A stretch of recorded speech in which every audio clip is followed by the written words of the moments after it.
Oral arguments in the Supreme Court just wrapped for the TikTok ban that is pending and scheduled to go into effect on January 19th.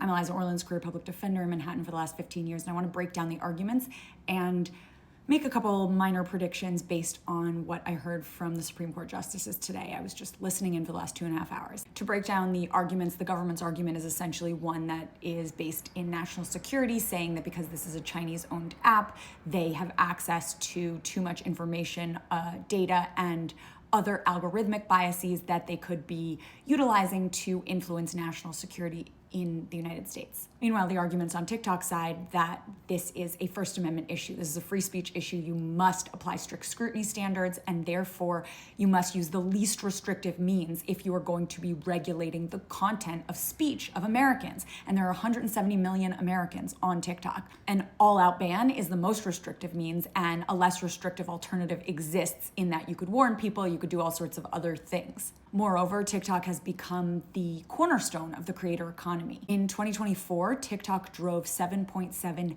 billion with a B dollars worth of revenue, 100 million of which came during Black Friday alone. Now, onto my breakdown. Based on the questions the justices were asking, I don't think that the outlook is particularly good for TikTok to prevail. I could see Gorsuch dissenting, but otherwise the other 8 justices seem pretty fervently in favor of the TikTok ban. I think the best we could hope for at this point is that they issue an administrative stay, which at least buys us some more time, because this law is supposed to take effect on January 19th, which is merely 9 days away.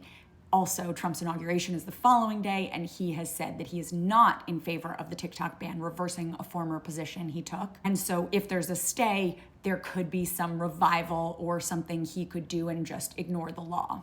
So the future of TikTok hangs in the balance, and I will certainly be giving you updates as this case unfolds, so make sure you're following for more and leave questions in the comments.